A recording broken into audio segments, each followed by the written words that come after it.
केवलम मुमुक्षूणाम विमुक्तये।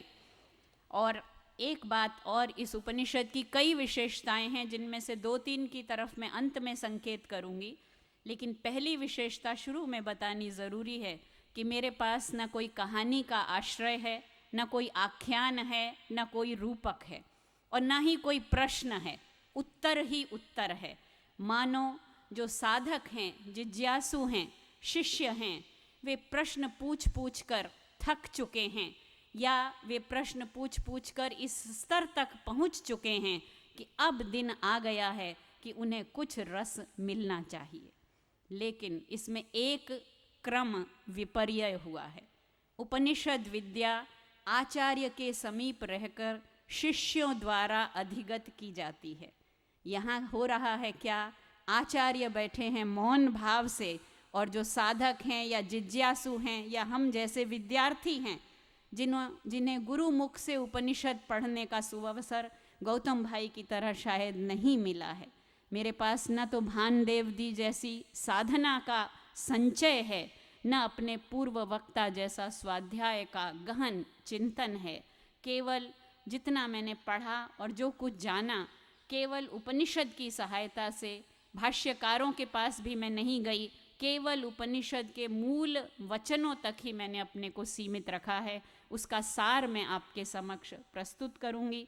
इसमें जो कुछ ग्राह्य है, उत्तम है, वो ऋषियों की प्रज्ञा का प्रकर्ष है, और जो कुछ उसमें न्यूनताएं हों, वे सब मेरी अभिव्यक्ति की अक्षमताएं हैं। वैदिक वाङ्मय के अंतिम सोपान पर प्रतिष्ठित उपनिषद मानवीय मनीषा के उदात्ततम स्तरों की अनुभूतियों की अविकल अभिव्यक्तियां हैं। क्रांत दृष्टा ऋषियों की तपःपूत अंतः प्रज्ञा से प्रसूत उपनिषदों के वचन सार्वभौम एवं सार्वकालिक संदेशों के संवाहक होने से समस्त विश्व में समादृत हैं। विश्व के अनेकानेक विश्रुत विद्वानों ने उपनिषदों के गौरवगान में अपना योग किया है, और मैं नाम लेना चाहूँगी जर्मन दार्शनिक शोपेनहावर का, जिसने संस्कृत नहीं पढ़ी, जिसे उपनिषद मूल रूप में पढ़ने का सौभाग्य भी नहीं मिला, उसे दोहरे अनुवाद वाला उपनिषद पढ़ने को मिला। पहले उपनिषदों का अनुवाद दाराशिकोह ने किया पर्शियन में, और उस पर्शियन का अनुवाद किया अंकतील दुपेरो ने लैटिन में।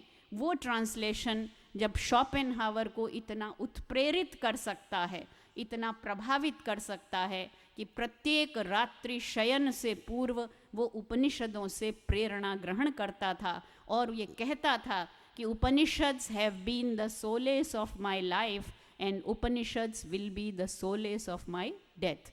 जीवन भर इन उपनिषदों ने मुझे शांति दी है, और मृत्यु के समय भी यही मुझे शांति देंगे। ये उपनिषद का ज्ञान ऐसी निधि है जो हम भारतीयों के गर्व करने के लिए एक सुदृढ़ आधार है। यदि उपनिषद विश्व के लिए भारत की अमूल्य देन है, तो उस उपनिषद का सार यदि एक शब्द में कहना हो, तो वो एक शब्द है ओम। और इस उपनिषद में ओंकार की महिमा है। मुझे अपनी वाणी को इस महिमा के गान से पवित्र करने का सौभाग्य मिला। इसके लिए मैं स्वयं को वास्तव में कृतकृत्य समझती हूँ। प्रमुख और प्राचीन उपनिषदों में मांडुक्य का स्थान अन्यतम है। अथर्व वेद के ब्राह्मण भाग से संबंधित ये गद्यात्मक उपनिषद आकार में सबसे सीमित, किंतु कथ्य में सबसे महत्वपूर्ण कही जा सकती है।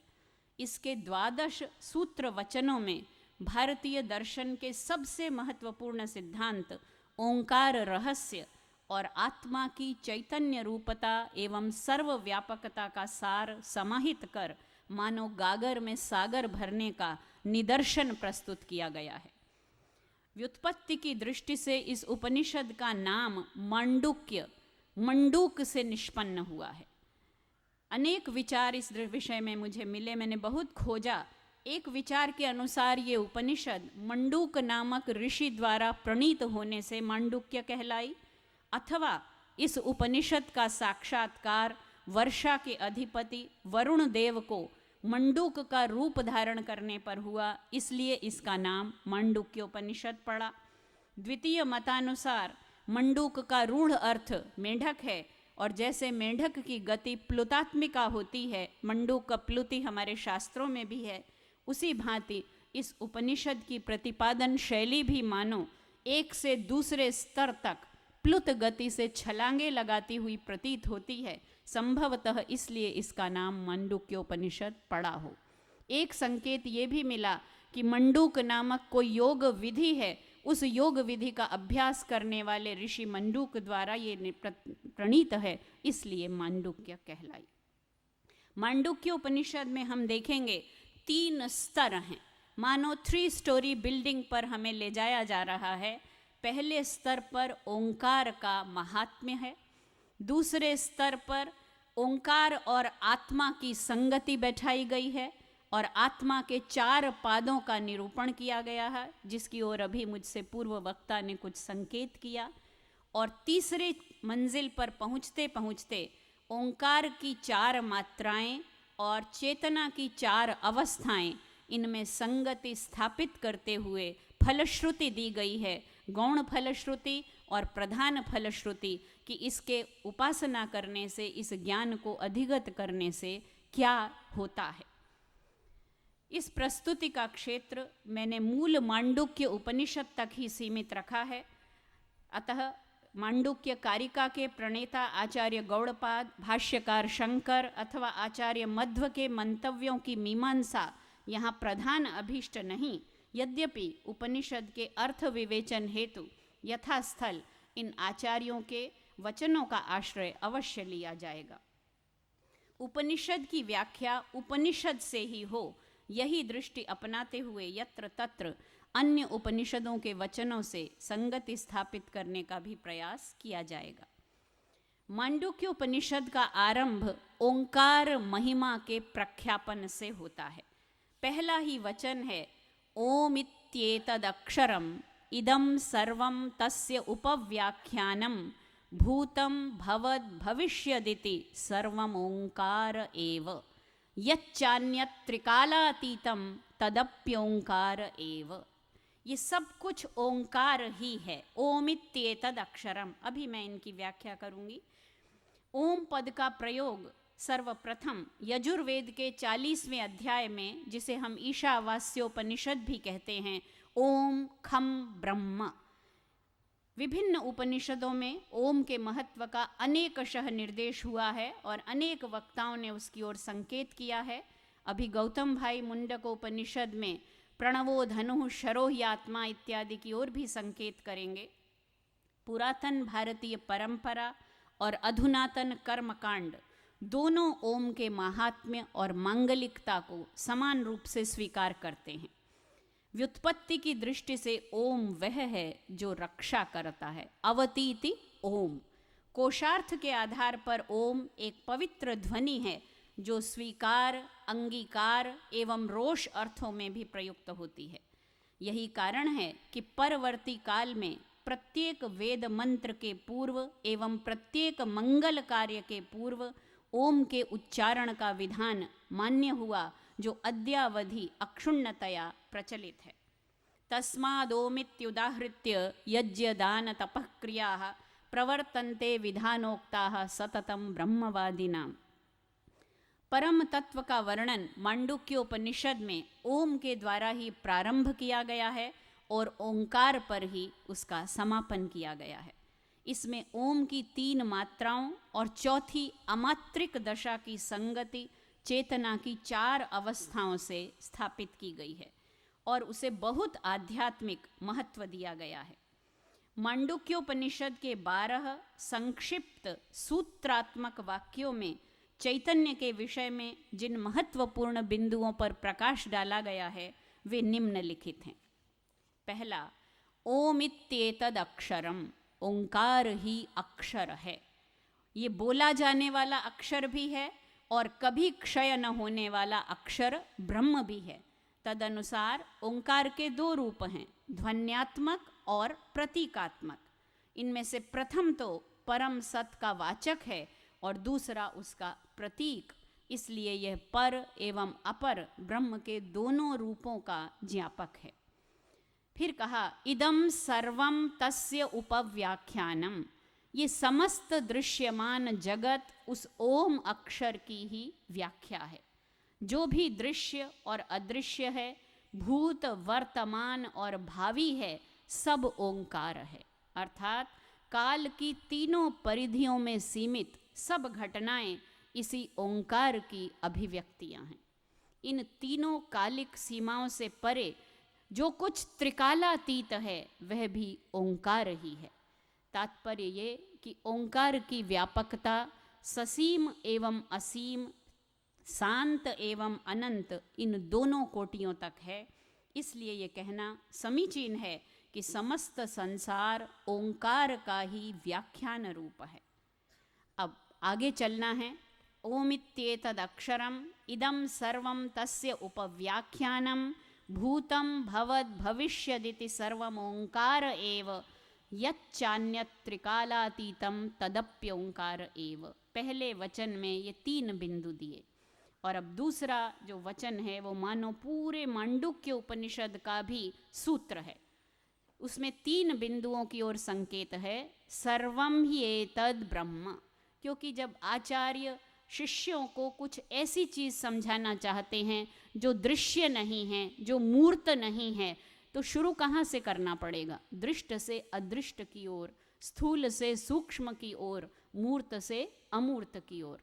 सर्वम ही एतत् ब्रह्म, ये जो सब कुछ दिखाई दे रहा है, जिसमें हम जी रहे हैं, ये सब क्या है? ब्रह्म है। ये समस्त जगत जिसे पहले ओंकार रूप कह दिया वह ब्रह्म है। ब्रह्म अर्थात बृंगणशील है।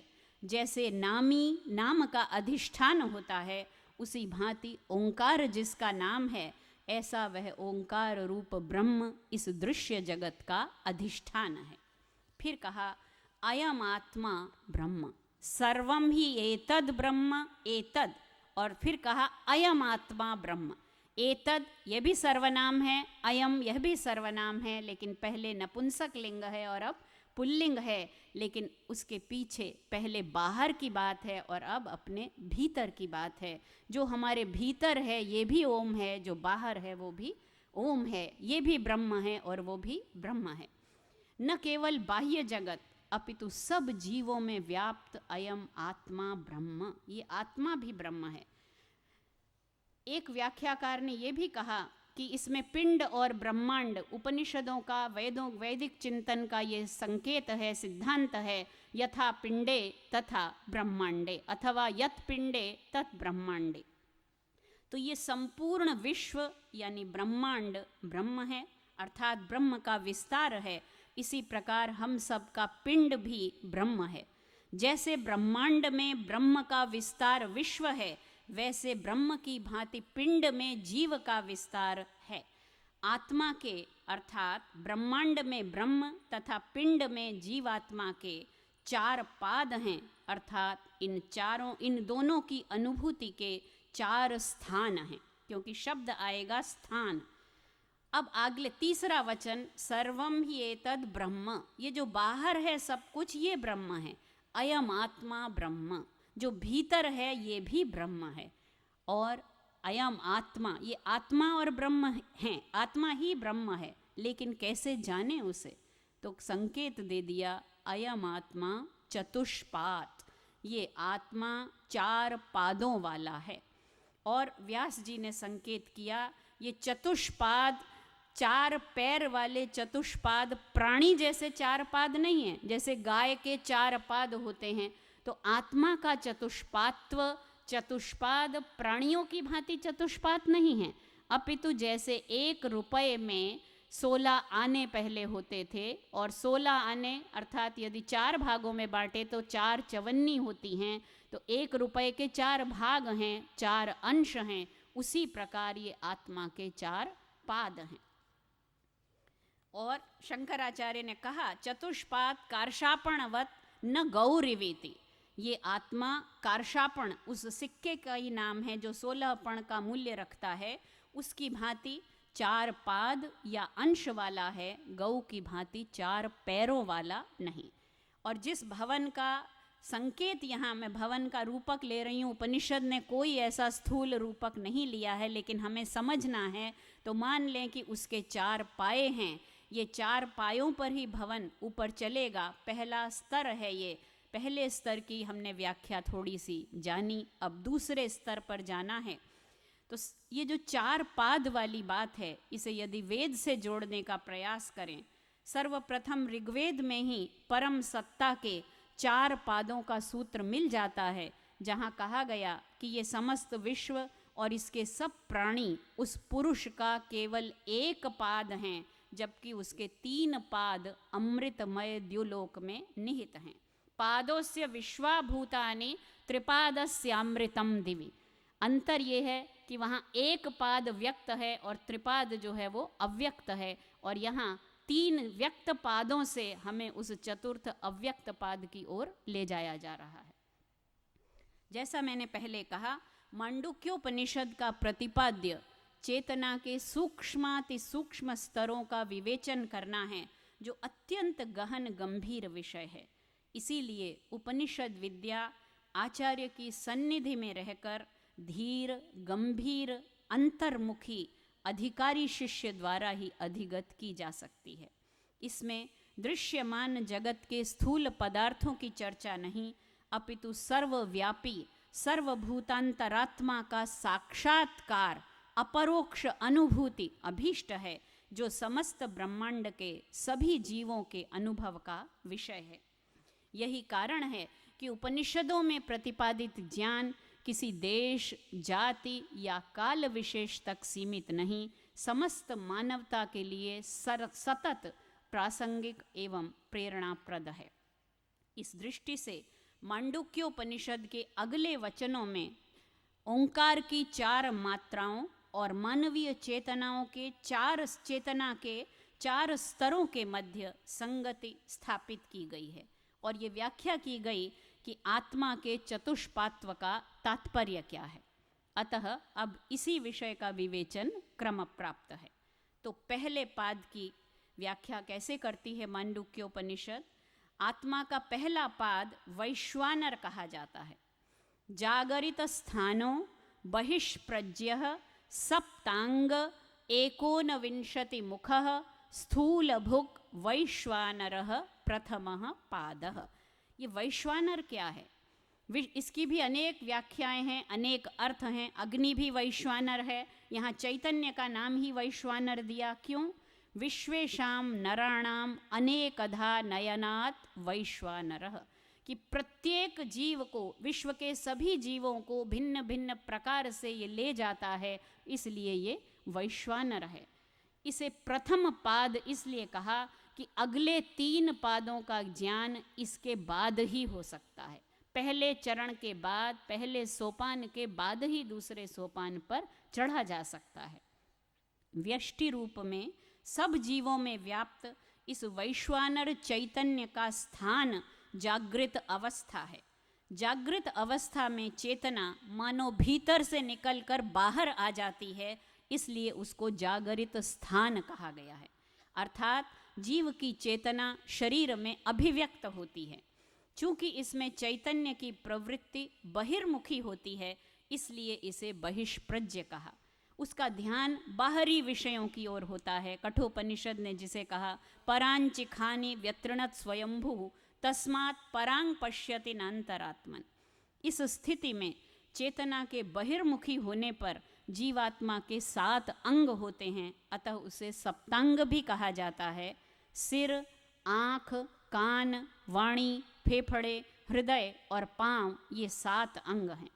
एक अन्य व्याख्या के अनुसार भूः, भुवः, स्वः, महः, जनः, तपः और सत्य, ये 7 लोक ही उस चैतन्य के अंग हैं। स्थूल विषयों का भोग करने वाला ये स्थूल भुक है। इसका विशेषण है स्थूल भुक। 19 मुख हैं, हमारा एक मुख नहीं है, 19 मुख हैं जागृत अवस्था में। 19 मुख, ये 19 मुख कौन से हैं? 5 ज्ञानेंद्रियाँ, 5 कर्मेंद्रियाँ, 5 प्राण, मन, बुद्धि, अहंकार और चित्त। इन 19 मुखों के द्वारा उक्त विशेषणों वाला वैश्वानर शब्दादि स्थूल विषयों को भोगता है, इसलिए वह स्थूल भुक है। जैसा कि स्पष्ट है, ये सातों अंग वास्तव में शरीर के हैं, न कि आत्मा के। उसी भांति ये 15 बाह्यकरण और 4 अंतःकरण, 19 मुख भी शरीर में अधिष्ठित जीवात्मा के भोग के साधन बनते हैं। अतः ये भी शरीर से संबद्ध जानने चाहिए। तदनुसार जागृत अवस्था भी शरीर की है, चेतना की नहीं वास्तव में, क्योंकि चेतना तो सदा ही जागृत रहती है। इसीलिए यहाँ जो शब्द प्रयोग किया गया, जागरित स्थान, अवस्था और स्थान में भेद है। जब शरीर जागृत अवस्था में होता है तब जीवात्मा जागृत स्थान में होता है। जब शरीर स्वप्नावस्था में होता है तब जीवात्मा स्वप्न स्थान में होता है। जब शरीर सुषुप्तावस्था में होता है तब जीवात्मा सुषुप्त स्थान कहा गया है। तो ये पहला पाद जिसका हम प्रत्येक दिन अपने व्यावहारिक जीवन में अनुभव करते हैं, इसे समझना कठिन नहीं। इसलिए पहला चरण स्पष्ट हो तो दूसरा और तीसरा चरण ऋषि आचार्य हमें दृष्ट से अदृष्ट की ओर ले जा रहे हैं। आत्मा का द्वितीय पाद तेजस चैतन्य सूक्ष्म शरीर में अधिष्ठित है। पहला स्थूल शरीर और दूसरा सूक्ष्म शरीर। अतः यह स्वप्न स्थान है। इस अवस्था में स्थूल शरीर नहीं अपितु सूक्ष्म शरीर सक्रिय होता है और वह तेज से निर्मित होता है। इसे तेजस इसीलिए कहा क्योंकि शरीर जब सो जाता है, स्वप्न स्थान में चला जाता है, तब जीवात्मा का यथार्थ तेजोमय रूप जो शरीर के अंधकारमय आवरण से ढका हुआ था, मानो चमक उठता है। भाव ये है कि जब शरीर स्वप्नावस्था में होता है तब जीवात्मा जागृत स्थान से हटकर स्वप्न स्थान में सक्रिय प्रतीत होता है। इसीलिए इस द्वितीय पाद को आत्मा का स्वप्न स्थान कहा। इसे अंतःप्रज्ञ भी कहा। अंतःप्रज्ञ कहने का आशय ये है कि जीवात्मा का ध्यान बाहर से हटकर अंदर की ओर चला जाता है। जागृत स्थान में वैश्वानर चैतन्य जिन 7 अंगों और 19 मुखों से स्थूल विषयों का भोग करता है, स्वप्न स्थान में तेजस चैतन्य भी उन्हीं 7 अंगों और 19 मुखों से भोग करता है। किंतु अंतर क्या है? जागृत स्थान वैश्वानर चैतन्य स्थूल भुक है और ये तेजस स्वप्न स्थान चैतन्य प्रविविक्त भुक है। प्रविविक्त भुक अलग अलग भोग करने वाला, क्योंकि ये सूक्ष्म शरीर से भोगे जाने वाले मानस जगत का भोग है। स्वप्न स्थान में आत्मा स्थूल भुक नहीं अपितु प्रविविक्त भुक कहा गया, क्योंकि तेजस चैतन्य के लिए शंकराचार्य के शब्दों में केवल वासना रूप प्रज्ञा ही भोज्य होती है, इसलिए उसका ये सूक्ष्म भोग प्रविविक्त भोग कहा जाता है। यह पुनः केवला वासना मात्रा प्रज्ञा भोज्येति प्रविविक्तो भोग इति।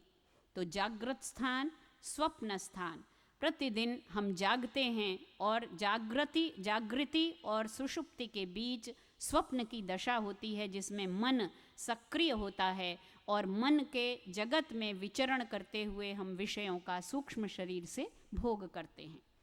तीसरा पाद मांडुक्योपनिषद में आत्मा का तृतीय चतुर्थांश शरीर की सुषुप्तावस्था में होने वाले सुषुप्त स्थान चैतन्य को कहा है।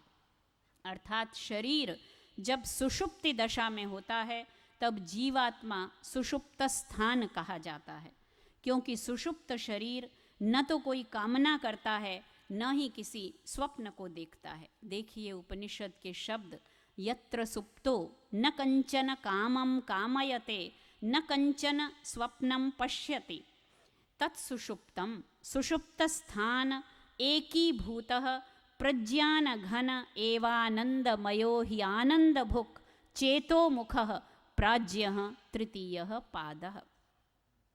शरीर की इस दशा को प्राज्ञ कहा गया है, जिसका शरीर की दृष्टि से अर्थ हो सकता है प्रअज्ञ, अर्थात प्रकृष्ट अज्ञान, क्योंकि सुषुप्तावस्था में शरीर जड़वत हो जाता है, अत्यंत अज्ञान की दशा में होता है।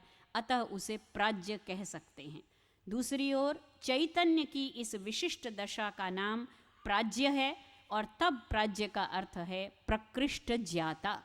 भूत और भविष्य का संपूर्ण विषयों का ज्ञाता यही है, इसलिए यह प्राज्य है। सुषुप्त होने पर भी इसे भूतपूर्व गति से प्राज्य कहा जाता है, अर्थात केवल प्रज्ञप्ति मात्र इसी का असाधारण रूप है, इसलिए यह प्राज्य है। क्योंकि दूसरों अर्थात विश्व और तेजस को तो विशिष्ट विज्ञान भी होता है। तात्पर्य ये कि जब जीवात्मा स्वयं को स्थूल शरीर और सूक्ष्म शरीर दोनों से मानो अलग सा कर लेता है, तब उसकी शक्तियाँ एकीभूत हो जाती हैं, इसलिए विशेषण दिया एकीभूत। और वह प्रज्ञान घन होता है, अर्थात उसकी चेतना घनीभूत हो जाती है। इस अवस्था में जीवात्मा के भोग का साधन न तो स्थूल विषय हैं, न ही सूक्ष्म विषय, केवल चेतना मात्र है, इसलिए उसे चेतोमुख कहा गया। चूंकि सुषुप्ति में जीवात्मा प्रज्ञान घन है, अतः उस समय मानो वह आनंदमय है और आनंद का ही भोग करता है, अतः आनंद भुक कहा जाता है। इसीलिए तो सुषुप्ति से जागने पर व्यक्ति कहता है सुखम हम अस्वाप्सम, बड़े आनंद से सोया। इस भांति पूर्वोक्त रीति से मांडुक्योपनिषदकार ने चतुष्पाद आत्मा के 3 पादों का वर्णन करते हुए जागृत, स्वप्न एवं सुषुप्ति स्थानों में क्रमशः स्थूल, सूक्ष्म एवं कारण शरीरों के द्वारा स्थूल विषयों का, सूक्ष्म यानी प्रविविक्त विषयों का और आनंद का भोग करने वाले चैतन्य के बहिष्प्रज्य, अंतःप्रज्य और प्राज्य रूपों का विवेचन किया। अब असली कथ्य अब आने वाला है। आत्मा के चतुर्थ पाद का प्रतिपादन करने से पूर्व अग्रिम वाक्य में स्पष्ट कर रहे हैं कि उक्त 3 स्थानों में निवास करने वाले जिस जीवात्मा रूपी पिंड चैतन्य का उल्लेख इन 3 स्तरों पर किया गया, वही ब्रह्मांड रूप में ईश्वर सगुण ब्रह्म या अपर ब्रह्म है। इस दृष्टि से यह समष्टि रूप आत्मा या सगुण ब्रह्म सब ऐश्वर्यों से संपन्न सर्वेश्वर है। ये सब भेदों का जानने वाला सर्वज्ञ है। समस्त जीवों में अंतः प्रविष्ट होकर उनका नियमन करने वाला अंतर्यामी यही है। ये सब का कारण या आधार होने से जीवों की योनि चराचर भूतों का उत्पादक और विनाशक होने से उन सब का प्रभव और अप्यय भी है। एष सर्वेश्वरः एष सर्वज्ञः एषोऽन्तर्याम्येष योनिः सर्वस्य प्रभवाप्ययौ हि भूतानाम्। यहाँ पहली बार उपनिषद में ईश्वर का जीव से और ब्रह्म से वैशिष्ट्य संकेतित किया गया है। राधा कृष्णन ने कहा है, it is for the first time in the history of thought that this distinction between absolute and God, Brahman and Ishwar, Turiya and प्राज्य is elaborated. बाद के वेदांत दर्शन में ये पूरा सिद्धांत विवेचित हुआ, उसकी एक संबद्ध व्याख्या की गई, लेकिन उपनिषद में पहली बार यहाँ पर इस प्रकार का संकेत प्राप्त हुआ। चतुर्थ पाद, मानो 3 मंजिलें हमने पार कर ली जहाँ तक सीढ़ियाँ थीं। पहली मंजिल चढ़े, कोई मुश्किल नहीं, क्योंकि रोज़ चढ़ते हैं उतरते हैं, दूसरी मंजिल, तीसरी मंजिल, और चौथी मंजिल पर पहुंचकर जहाँ कुछ नहीं है, खाली है, अनंत आकाश, वहाँ कैसे बताएं कि क्या है? वास्तव वही है, उससे भी परे है। तो जो दिख रहा है, जो इंद्रिय गम्य है, वो उपनिषद का प्रतिपाद्य नहीं है। जो इंद्रियातीत है वही उपनिषद का प्रतिपाद्य है। इसीलिए वह गुह्य है, रहस्य है, और उसे आचार्य के समीप रहकर ही प्राप्त किया जा सकता है, वो भी साधारण व्यक्ति द्वारा नहीं, पात्र के द्वारा, अधिकारी के द्वारा। लेकिन देखिए उपनिषद के ऋषि कैसे शब्दों के साथ संघर्ष करते हुए, क्योंकि जो अभी सुनने बैठे हैं, जो हम जैसे साधारण व्यक्ति हैं, उनको उस अनंत आकाश की ओर केवल इंगित किया जा सकता। आकाश शब्द का मैं प्रयोग कर रही हूँ, वो आकाश नहीं है, क्योंकि हमने एक स्थूल दृष्टांत लिया भवन का, इसलिए आकाश शब्द का प्रयोग। आत्मा के 3 पादों और ब्रह्म के सगुण रूप यानी ईश्वर का निरूपण करने के पश्चात अब आत्मा के 4th पाद यानी निर्गुण निर्विशेष ब्रह्म का व्याख्यान अभीष्ट है, और वही मांडुक्य उपनिषद का विशिष्ट विवेच्य है। निरुपाख्य होने से उसका इदम इत्थम तया वर्णन करना अशक्य है, अतः केवल निषेधात्मक शब्दावली द्वारा ही उसको समझाया जा सकता है। बृहदारण्यक में नेति नेति कहकर उसे ही समझाया है। यहाँ देखिए कितनी बार न का प्रयोग कर रहे हैं। नान्तः प्रज्यम न बहिष्प्रज्यम नोभयतः प्रज्यम न प्रज्ञान घनम न प्रज्यम न प्रज्यम न अंतः प्रज्यम। वह अंतः प्रज्य नहीं है। पहले किसे अंतः प्रज्य कहा था? तेजस को, उसका निषेध हो गया। न बहिप्रज्यम, पहला पाद जो था वैश्वानर वह बहिप्रज्य था, लेकिन ये 4th पाद बहिप्रज्य भी नहीं है। न उभयतः प्रज्यम, इसकी कहीं बीच में चर्चा नहीं आई, लेकिन 2 के बीच में एक उभयतः प्रज्य जो जागृत और स्वप्न के बीच की स्थिति है, उस अवस्था का भी प्रतिषेध हो गया। न प्रज्ञान घनम, जो सुषुप्ता अवस्था थी 3रा पाद, उसका भी निषेध हो गया, वह प्रज्ञान घन भी नहीं है। न प्रज्यम, वह प्रज्ञ नहीं है, अर्थात सब विषयों का जो ज्ञातृत्व है वो भी उसमें नहीं है, क्योंकि ज्ञाता और ज्ञेय का भेद वहाँ रहता नहीं है। न अप्रज्यम, यदि कह दिया न प्रज्यम तो कहीं शिष्य समझें कि जो प्रज्ञ नहीं है वो अप्रज्ञ है, तो अप्रज्ञ भी नहीं, क्योंकि अप्रज्ञ तो अचेतन है। अचेतनता का यहाँ पर निराकरण किया। फिर कैसा है? अदृष्टम, क्योंकि ज्ञानेंद्रियां उसको जान ही नहीं सकती, और जिसके लिए केनोपनिषद में बार बार कहा अन्य देव तद विदितात् अथो अविदितात् अधि यस्या मतम मतम तस्य मतम यस्य न वेदसः। कैसे जाने? प्रतिबोध विदितम मतम अमृतत्वम ही विन्दते। तो वो ज्ञानेंद्रियों से अज्ञेय है, इसलिए अदृष्ट है, अज्ञेय है। अव्यवहार्यम, चूंकि वह अदृष्ट है इसलिए व्यवहार में भी नहीं लाया जा सकता, अव्यवहार्य है। अग्राह्यम, कर्मेंद्रियों से भी उसका ग्रहण नहीं हो सकता। अलक्षणम, उसका कोई लक्षण कोई लिंग नहीं है, इसलिए अनुमान भी संभव नहीं है। चूंकि अनुमान भी नहीं हो सकता, अतः अचिंत्यम, उसके विषय में चिंतन भी संभव नहीं है। अव्यपदेश्यम, शब्दों से उसका व्यपदेश भी नहीं किया जा सकता। फिर क्या किया जाए? क्या वह सर्वथा अज्ञेय है? कल भी प्रश्नोपनिषद में प्रश्न उठाया, केन में उठाया, क्या वह सर्वथा अज्ञेय है? नहीं। अब एकात्म प्रत्यय सारम, जागृत, स्वप्न और सुषुप्ति, इन तीनों दशाओं में अनुभव बदलते रहे, लेकिन भिन्न भिन्न अवस्थाओं में जिसका एकात्म प्रत्यय के रूप में अव्यभिचारी अनुभव हुआ, वही एकात्म प्रत्यय सार है। नेति नेति की पद्धति से यदि केवल निषेधात्मक पदावली का प्रयोग किया जाए तो साधक शिष्य विमुख हो सकते हैं कि ये तो कुछ समझ में आने वाली चीज़ ही नहीं है। इसलिए ऋषि फिर कुछ प्रयास करते हैं कि शायद कुछ विधिपरक विशेषणों से उसको समझाया जा सके। तदनुसार आत्मा का 4th और चरम पाद जिसे कहा प्रपंच उपशमम शांतम शिवम अद्वैतम 4थम मन्यन्ते स आत्मा विज्ञेय। ध्यान दीजिए, संस्कृत का एक एक शब्द ऐसा लोग मानते हैं। प्रपंचोपशमम शांतम 4थम अद्वैतम शिवम अद्वैतम 4थम मन्यन्ते, मानते हैं। है नहीं, दिखाई नहीं दे सकता, ना मैं तुम्हें दिखा सकता हूँ।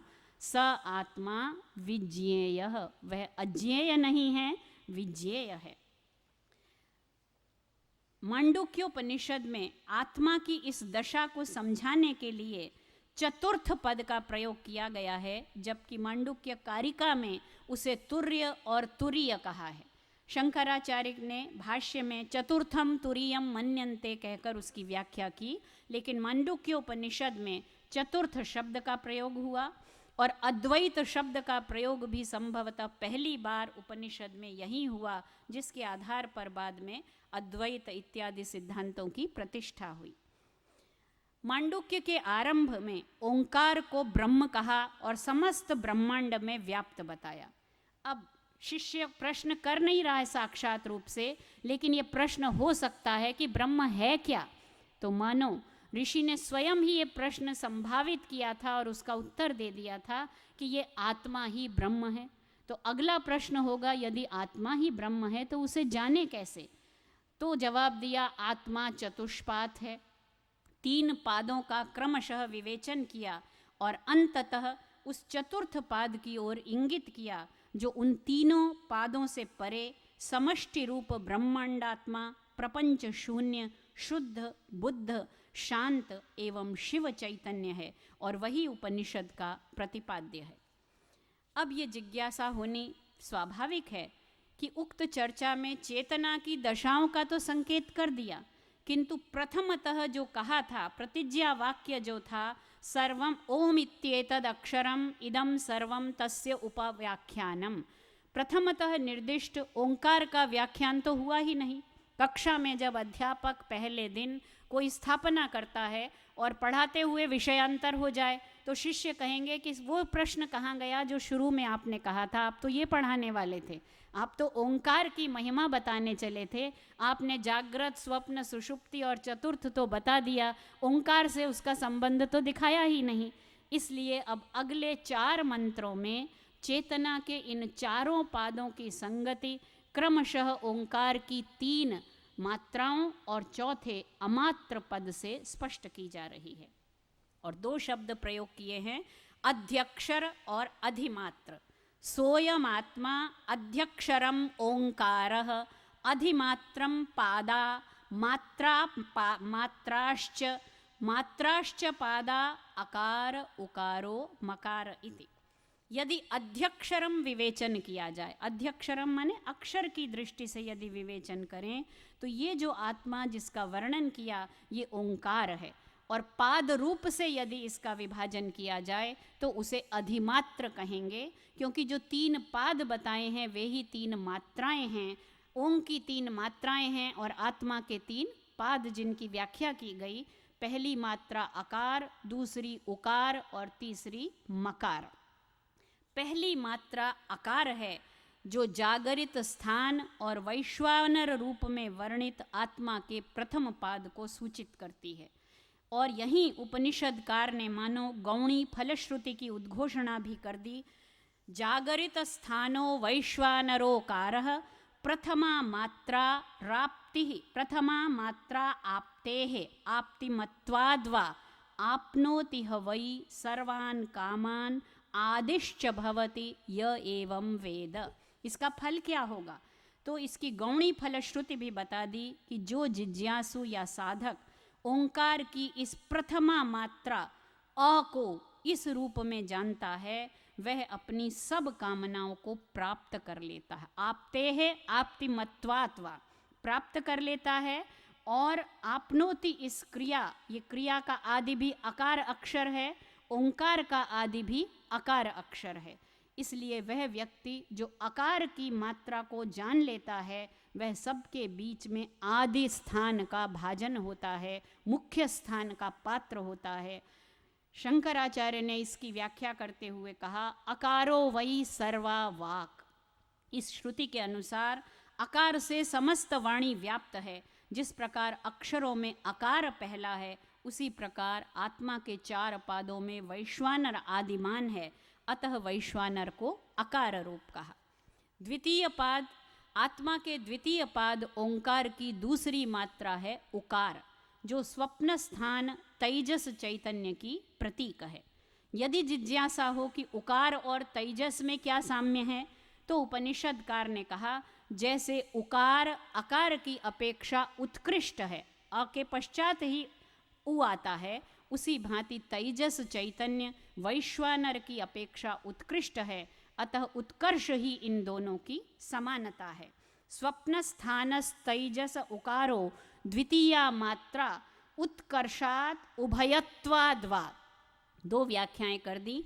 पहला तो उत्कर्ष है इनका साम्य, और दूसरा उभयत्वात्, उभय स्थिति, क्योंकि जो कोई इस ज्ञान को पा लेता है, ओम की दूसरी मात्रा को साध लेता है, वह सबके प्रति समान भाव वाला होने से उभय स्थिति प्राप्त करता है।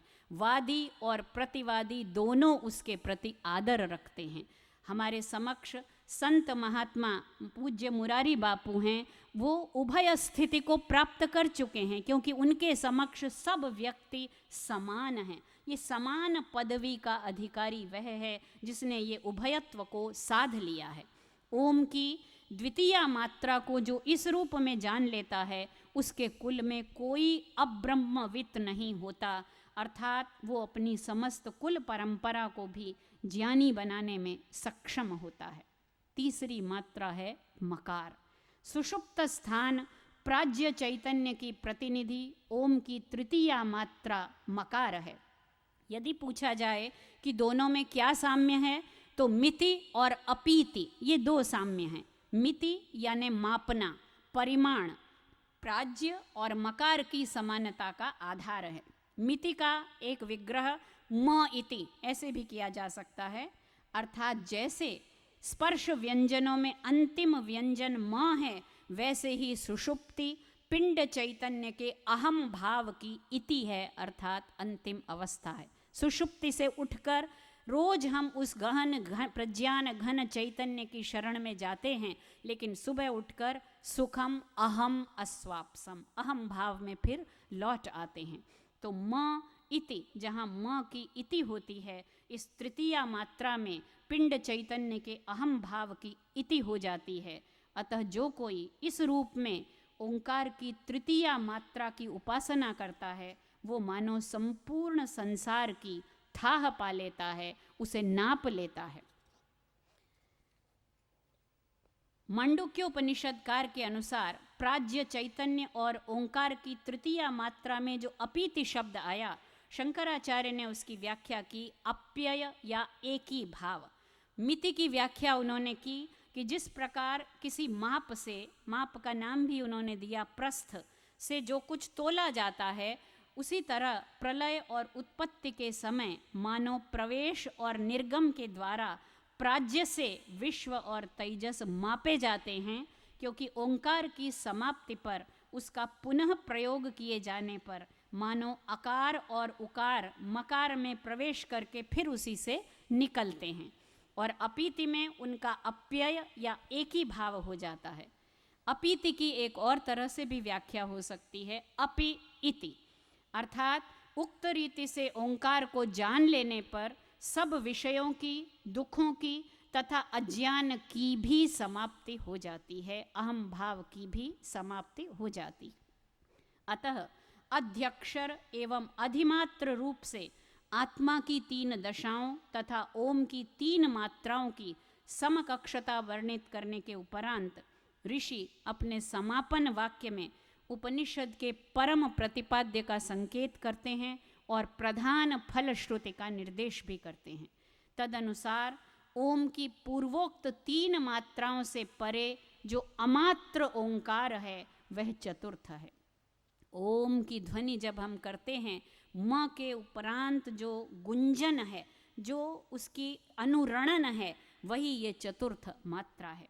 इसी भांति जागृत, स्वप्न और सुषुप्ति दशाओं से परे चेतना की जो चतुर्थ स्थिति है, उसका रूप व्यवहार में बताना संभव नहीं। उसके विषय में केवल यही कहा जा सकता है कि वह पुनः उन शब्दों को दोहरा रहे हैं, अमात्रश्चतुर्थो व्यवहार्यः प्रपंचोपशमः शिवोद्वैतः एवमोंकार आत्मैव संविशत्यात्मनात्मानं य एवं वेद। ओंकार का यह अमात्र रूप वास्तव में आत्मा ही है तथा वह प्रपंच की शांति है, मंगलमय है और अद्वैत स्वरूप है। जो कोई साधक ओंकार को इस रूप में समझ लेता है, वह आत्मज्ञान के द्वारा अंतरात्मा में प्रवेश करता है, बाहर के विषयों की ओर भटकता नहीं है। उक्त रीति से मांडुक्य उपनिषद के संक्षिप्त आकलन के आधार पर कहा जा सकता है कि ओंकार अक्षर ही यह सब बाह्य जगत है। त्रिकाल नियत एवं त्रिकालातीत, दृश्य एवं अदृश्य, मूर्त एवं अमूर्त, स्थूल एवं सूक्ष्म सब घटनाएं तथा अवस्थाएं उसी ओंकार का व्याख्यान है। आध्यात्मिक दृष्टि से ओंकार रूप अक्षर ब्रह्म है तथा यह आत्मा ब्रह्म है। यह ब्रह्मांड व्यापी ब्रह्म और पिंड व्याप्त आत्मा 4 पादों द्वारा समझाया गया। आत्मा के 4 पाद और ओंकार के 4 रूपों में परस्पर संगति सिद्ध की गई। जो कोई इस रहस्य को जान लेता है वह आत्मज्ञानी परम ज्ञानी हो जाता है। उसके लिए गौण फल एवं प्रधान फल सब सिद्ध होते हैं, क्योंकि उसे और कुछ जानना या मांगना शेष नहीं रहता। मांडुक्योपनिषद के 12 संक्षिप्त सूत्र वचनों में अंतर्निहित गहन आध्यात्मिक सत्य का सीमित शब्दों और अपनी सीमित बुद्धि से विवेचन करने पर कहा जा सकता है कि इसकी मौलिकता चैतन्य की 4 दशाओं का निरूपण और ओंकार की 4 मात्राओं से उसका समंजन करने में स्वतः सिद्ध है। किंतु इस स्वल्पकाय उपनिषद का माहात्म्य इसकी निरूपण पद्धति में भी निहित है, जो प्रधानतः सूत्र परक है। वैदिक वाङ्मय का जो इतिहास है, सूत्र साहित्य इसके बहुत बाद आया, लेकिन मानव मांडुक्य उपनिषद ने उस सूत्र पद्धति का सूत्रपात कर दिया था। कम से कम शब्दों में गहन से गहन विषय का निरूपण करने का विलक्षण प्रयास है। इसीलिए प्रोफेसर रानाडे का ये कथन उद्धरणीय है कि मांडुक्योपनिषद में सूत्र पद्धति का अनुशीलन किया गया है, जिसके आदर्श पर परवर्ती दर्शन पद्धतियों के सूत्र साहित्य की सृष्टि हुई। इस पद्धति की विशेषता ये है कि समस्त विचार तत्व को एक छोटे से भावपूर्ण वाक्य में संगठित कर देती है तथा भाष्यकार को उसके अर्थ निरूपण के समय भली प्रकार सर खुजलाने के लिए छोड़ देती है। वस्तुतः इसी सूत्र के मूलाधार पर परवर्ती वेदांत दर्शन की पद्धतियों के भव्य प्रासाद निर्मित हुए हैं।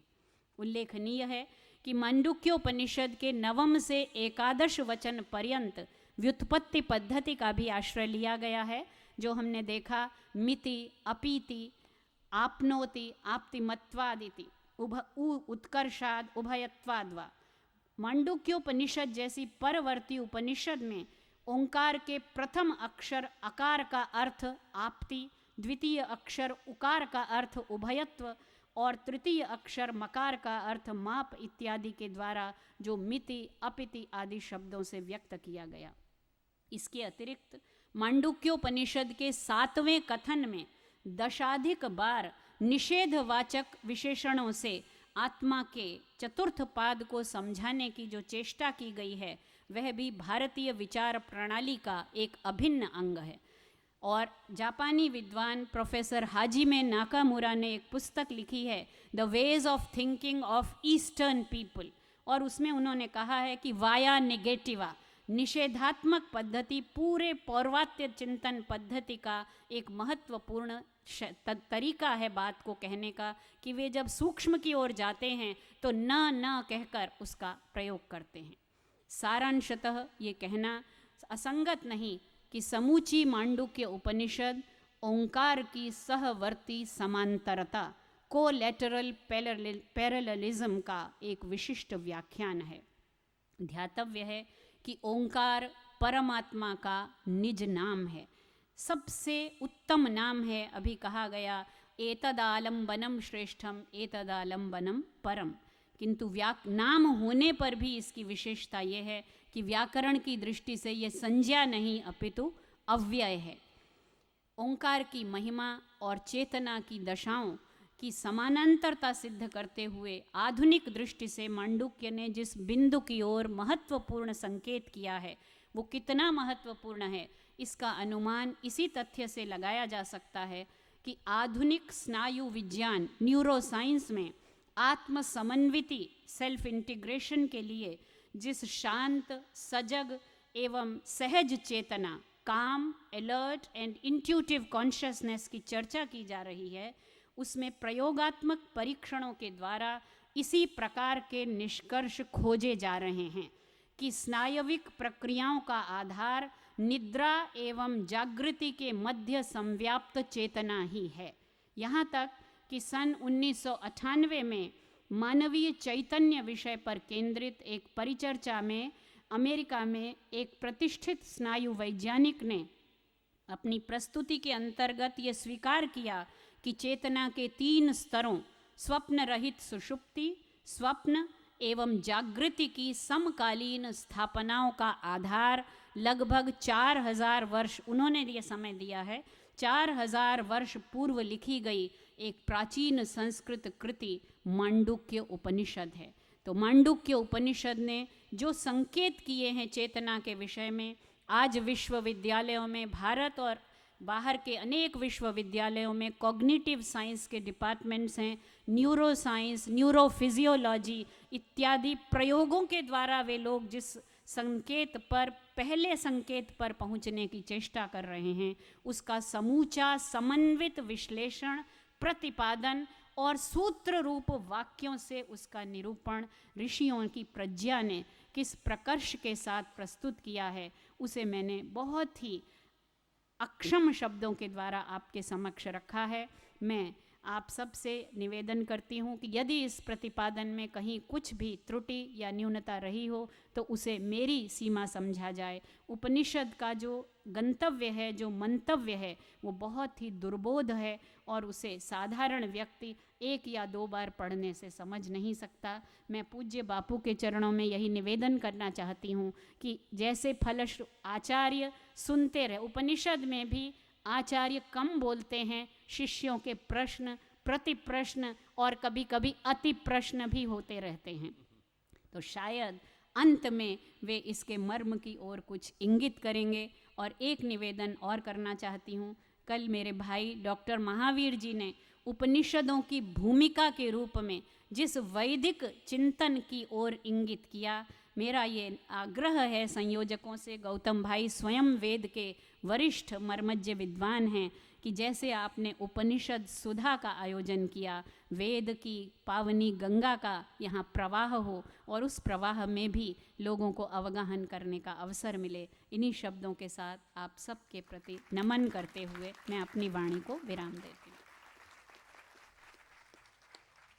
आभार शशि प्रभाबेन, खूब विशद निरूपण करતું આપનું વક્તવ્ય હતું। અને હવે આપણી સમક્ષ એમણે બહુ યોગ્ય રીતે બતાવ્યું છે કે ઓમની પ્રણવોપાસનાની જે દીર્ઘકાલીન અસર આપણી ભારતીય સંસ્કૃતિના દર્શન પર પડી, ત્યાર પછી માત્રા માંડુક્ય ઉપનિષદમાં 3 માત્રાઓ, તો ત્યાર પછી કેટલાય ઉપનિષદો ઓમકારનું જ નિરૂપણ કરતા ઉપનિષદો આપણે ત્યાં રચાયા છે, જે અર્વાચીન ઉપનિષદો કહી શકાય।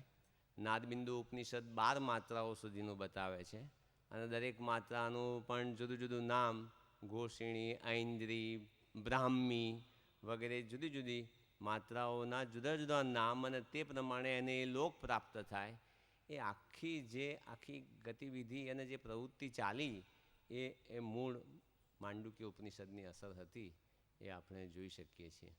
હવે આપણી સમક્ષ ગૌતમભાઈનો કંઈ પરિચય આપવાનો હોય નહીં, પણ ગૌતમભાઈના પરિચયમાં મુશ્કેલી શું છે કે જ્યારે મળ્યા હોઈએ અને પહેલો પરિચય આપ્યો ત્યારે ફરી મળીએ ત્યારે કંઈ બીજું કેટલું પાછું વધી ગયું હોય એમના પરિચયમાં, એટલે ગૌતમભાઈની એટલી વાતો કદાચ મારે તમને કહેવી જોઈએ કે ગૌતમભાઈને તમે સૌ ઓળખો તો છો જ, પણ હમણાં જે છેલ્લા સમયોમાં જે લોરેલ્સ કમ ઓન હિઝ વે એમ આપણે કહીએ કે બધી આવા બધા જે અકરામો ને એવોર્ડ્સ ને બધું એમના રસ્તામાં આવતું હોય છે, ચાલતા હોય છે, રસ્તામાં મળતું હોય છે એમને, એવા પ્રકારના એ ગૌતમભાઈ છે।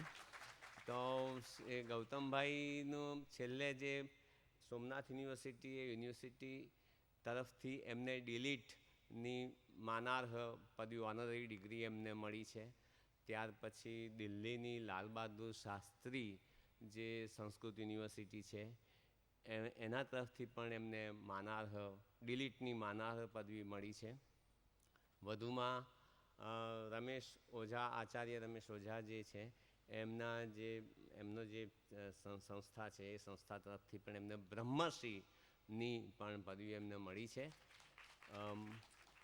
140 પુસ્તકો એમણે લખ્યા છે. ગઈકાલે તે દિવસે જાહેર થયું તે પ્રમાણે વેદરત્ન નામની પણ એક બીજી એમને એવોર્ડ, બીજી ઉપાધિ એમને મળવાની છે.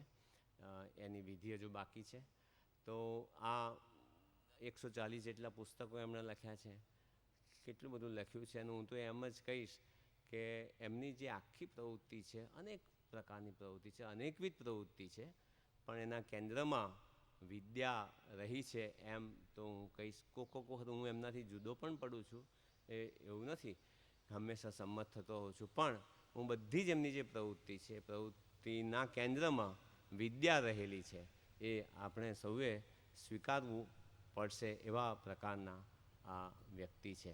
તો ગૌતમભાઈને આપણે બધાએ સૌ સાંભળવા માટે ઉત્સુક છીએ. અને મુંડકોપનિષદ એમનો વિષય છે. આખું બહુ સરસ રીતે આખું અનુસંધાન વિષયનું થાય છે કે ઉદ્ગીત ઉપાસના એ પ્રણવને જ લગતી છે. માંડુક્ય ઉપનિષદમાં શશીપ્રભાબેને પણ પ્રણવની વાત કરી આખી, બહુ જ વિગતે અને સરસ કંડારેલું શિલ્પ હતું, એ પ્રકારની એમની વાત હતી. અને હવે ગૌતમભાઈ આપણી સમક્ષ મુંડકોપનિષદ એ પણ અથર્વવેદનું શૌનક શાખાનું ઉપનિષદ છે, એટલે એના વિશે વાત કરવા માટે હું ગૌતમભાઈને વિનંતી કરું છું.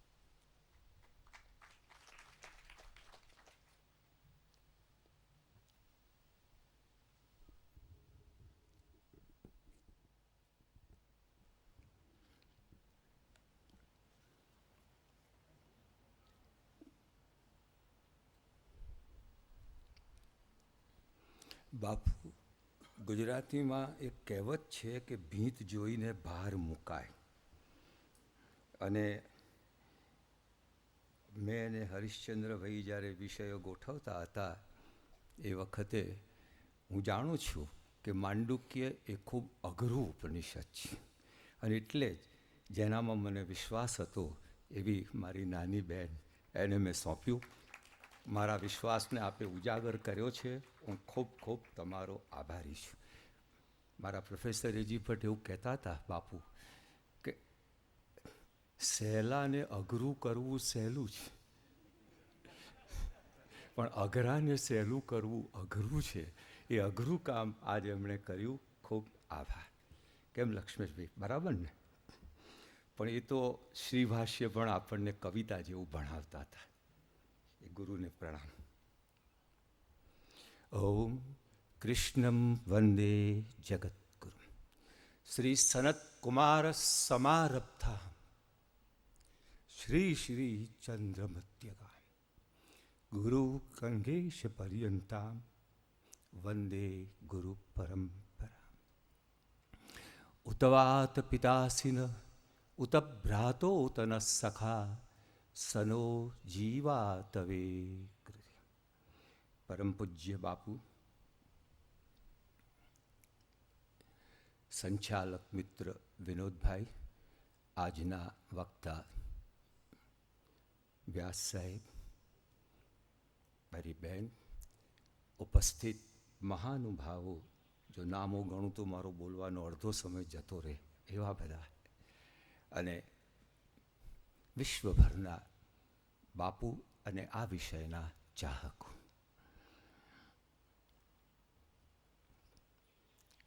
હું બર્મિંગહામમાં હતો અને ત્યાં આગળ એકદમ ફોન આવ્યો ઘરે કે ગૌતમભાઈ ટેલિવિઝન ચાલુ કરો, ચાલુ કરો, જુઓ જુઓ. અને જોયું તો 9/11નો દિવસ અને પેલું આમ ટાવર બળતું દેખાય. મારે અમેરિકા જવાનું હતું, એક સંસ્થાના વડાને ત્યાં રહી અને શંકરાચાર્ય વિશે ભણાવવાનું હતું. મેં તરત ઈમેલ મોકલ્યો એ સંસ્થાના વડા સ્વામી સીતાને કેલિફોર્નિયામાં કે ભાઈ આવું થયું છે, પ્લેનો કેન્સલ થઈ ગયા છે, આપણો કાર્યક્રમ રાખવો કે નહીં. આશ્ચર્ય સાથે એ બહેન શિવાનંદ પરંપરામાં છે, યોગનો આશ્રમ ચલાવે છે, જબરજસ્ત. અને મારી પર ઈમેલ આવ્યો જવાબમાં, ગૌતમભાઈ, our programme is as usual. Do come. અને પછીનું જે વાક્ય બહુ સ્પર્શી જાય એવું હતું. To condemn terrorism is not enough. We have to find its answer in spirituality. ત્રાસવાદને બરાબર એની નિંદાઓ કરવાથી કંઈ નહીં વળે કે છે. આપણે એનો ઉત્તર આધ્યાત્મિકતામાં શોધવો પડશે. અને એ સ્પિરિચ્યુઅલિઝમ આપણને કોઈ પણ આપી શકે એમ હોય તો આપણા ઉપનિષદો છે. ત્યાંથી એનો આરંભ થયો છે અને ગંગા પ્રવાહ આજ સુધી છેક આ ધરતી સુધી આવી છે. એનો એક આનંદ છે. આપણી એક પદ્ધતિ છે કે કોઈ પણ વસ્તુ હોય તો હું કહું છું એમ નહીં, એની એક પરંપરા છે. અરે કૃષ્ણ ભગવાન તો એમ કે ઇમમ વિવસ્વતે યોગમ પ્રોક્તવાહનમ, એટલે આની પણ એક પરંપરા, આ એક કહેવાની રીત છે કે જેથી પ્રજાને એમાં એક વિશ્વાસ જાગે. અને અહીંયા પણ બ્રહ્મા દેવાનામ પ્રથમસ્તમ બભુવ કઈના ઉપનિષદનો આરંભ થાય છે. પરંપરા આપે છે બ્રહ્માએ જ્યેષ્ઠ પુત્ર અથર્વાને કહી, અથર્વાએ અંગિરાને કહી, અંગિરાએ સત્યવાહને કહી, અને સત્ય